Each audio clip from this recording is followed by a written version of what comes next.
This day in sports history. Happy New Year! It's January 1st. Today we've got a couple of strange things, an amazing finish, and a rare occurrence in the NFL. Let's start by going back to the 1954 Cotton Bowl, a game that's known for one specific tackle made that day. This was an 8-win Rice team against a 6-win Alabama squad. Alabama had an early lead set up by Bart Starr's interception of an owl pass, and then he went to work as the Tide's quarterback and led Bama down the field for a touchdown, capped by Tommy Lewis's 2-yard run. Now, remember that name. The kick failed, and it was 6-0 Bama. The Owls responded by giving it to their running back, Dickie Maegle. On the first play of the second quarter, Maegle ripped off a 79-yard touchdown run.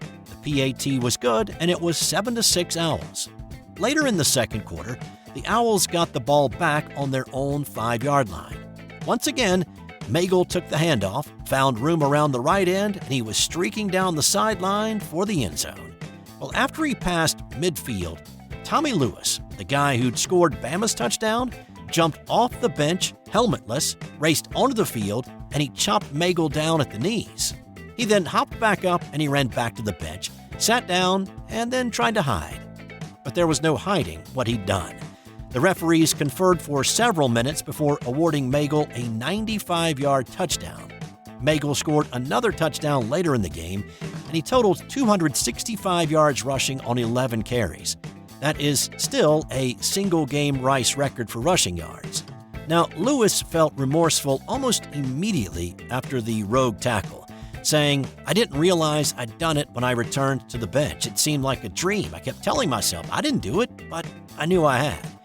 Lewis went to the Rice locker room at halftime to apologize to Maegle, and the two actually made an appearance on the Ed Sullivan Show a few days later to talk about the play that came to be known as the 12th man tackle. Lewis told Mr. Sullivan that he was just too full of Alabama. And here's Maegle talking about the incident 40 years later. Kind of accepted it as part of my football life and life in general, but because it was such an unusual happenings in sports, I guess, and especially in football, to have somebody come off the bench and tackle you on the way for a touchdown. How about another oddity that happened on this day in 1985 at the Orange Bowl? Now, first off, this was a huge game with national championship implications. If you remember the story I did back on December 21st about BYU and the '84 Holiday Bowl, well, for almost everybody except those in Provo, this was the national championship game. Sure, BYU was the only undefeated team that season, but they hadn't really played anybody. The Sooners were number 2 in the AP poll, and Washington was number 4. They were a pair of one-loss teams. The game was tied at 14 in the fourth quarter. Oklahoma broke the tie with a 22-yard field goal. Or at least they thought they had. First, the Sooners were flagged for a player not reporting into the game with a temporary jersey number. That negated the kick. Would have been a 5-yard penalty. But the guys driving the Boomer Sooner Schooner did not get the word that it was not a field goal until it was a bit too late. The horse-drawn wagon raced onto the field but got bogged down on the soggy turf in front of the Washington bench. They had no problems on the hard AstroTurf back in Norman, but here on the wet sodden turf at the Orange Bowl, well, the schooner got bogged down. And another flag was thrown. So it was a 5-yard illegal procedure penalty for the guy checking in with the wrong number, and then a 15-yard unsportsmanlike penalty on Oklahoma for the Boomer Sooner Schooner getting stuck. If the procedure penalty had not been called, the yardage would have been tacked on to the kickoff, and the Sooners would have kept the points.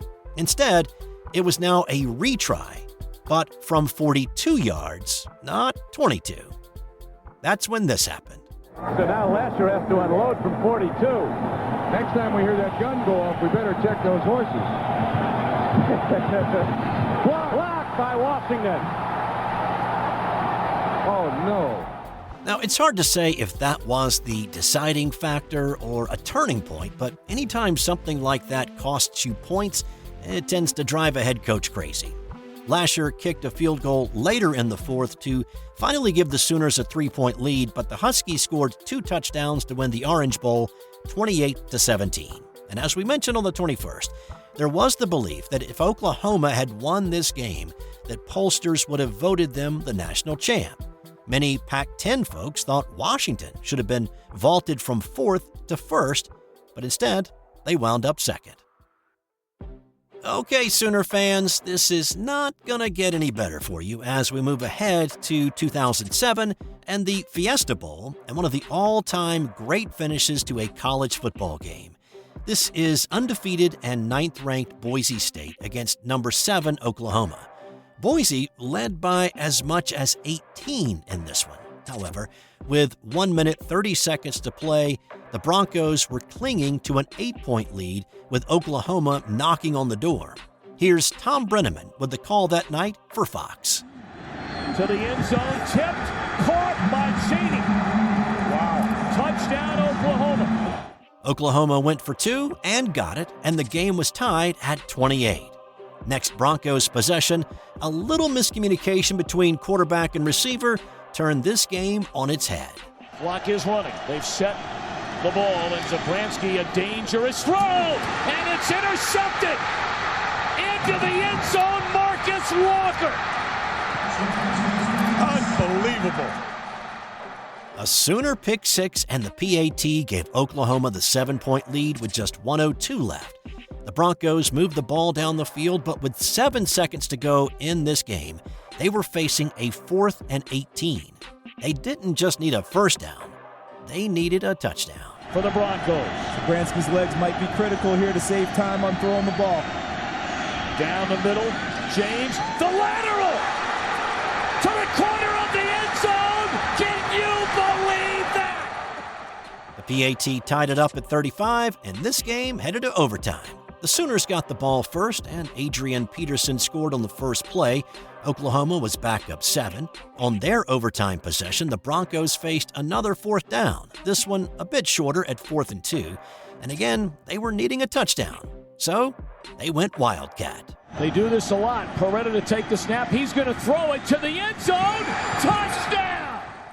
And here's the critical moment. Instead of taking the easy 1, Boise State's Chris Peterson decided to go for 2. Once again, here's Tom Brenneman with the call. Boise State for the win. They hand it off to Johnson. Boise State has won the Tostitos Fiesta Bowl. Can you believe it? So it's not exactly clear from the audio, but this was a variation on the old Statue of Liberty play. Though instead of holding the ball up, Zabransky faked a pass to the right and with his left hand down by his hip, let Ian Johnson take it and score the winning points. Boise State 43, Oklahoma 42. This game is also known for the post-game proposal of Johnson, the guy who scored the winning points, and Boise State's head cheerleader Chrissy Popadix. So there was a lot of publicity and talk that came out a few weeks ago when LA Chargers kicker Cameron Dicker kicked a 57-yard field goal on a fair catch free kick. It was the first time a successful one of those had been kicked since 1976. Now that's a 48-year separation. Pretty rare, right? Well, let's go back to this day in 2002 when Doug Flutie did something that had not been done in the NFL for more than 60 years. Flutie was in his final year with the New England Patriots, and this was the final regular season game against the Miami Dolphins. The Patriots had already wrapped up the division, so the outcome didn't truly matter. The Dolphins led 25-13 when Matt Castle connected with Tim Dwight for a 9-yard touchdown.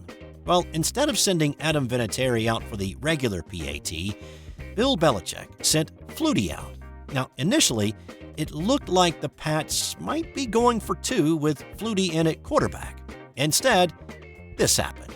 Here's Kevin Harlan with the call that day. Doug Flutie, strange formation. Drop kick for the extra point. It is up and in. Can you believe that? That was the first drop kick in an NFL game since the 1941 NFL Championship game when Chicago Bear Ray Scooter McLean drop-kicked an extra point in the 37-9 win for the Bears. Flutie's drop kick on this day was the final play of his 20-year pro career that included 12 years in the NFL and 8 in the Canadian Football League. And on this day in 2012, Detroit's Matthew Stafford and Green Bay's Matt Flynn combined to throw for the most passing yards in a game with 1,000. This was a back-and-forth game. The largest lead was 9, and there were 11 lead changes in this one. With a 14-1 record, the Packers had already secured the division and a first-round bye in the playoffs, so Aaron Rodgers sat this one out. Matt Flynn got the start, and he made the most of things, and we'll get to the insane stats in just a moment, but with 1:13 remaining, the Lions were up 41-38, but the Packers had a second and goal from the 4. Flynn hit Jermichael Finley for the short 6, and the extra point gave the Packers the 45-41 lead, and that's how the game would end. So now the irrationally insane in the membrane numbers. Flynn completed 31 of 44 passes for 480 yards and 6 touchdowns. 3 of those to Jordy Nelson, who caught 9 balls for 162 yards. Matt Stafford completed 36 passes for 520 yards and 5 touchdowns. Calvin Johnson, a.k.a. Megatron, had 11 catches for 244 yards and a touchdown. The 1,000 combined passing yards between Flynn and Stafford is the most by competing quarterbacks in the history of the NFL, and it's the highest scoring game in this long divisional rivalry. And time now for today's That Ain't Got Nothing to Do with Sports fun fact. Michelangelo was not the first to paint the Sistine Chapel, but he was the last. This has been an original Thrive Suite production.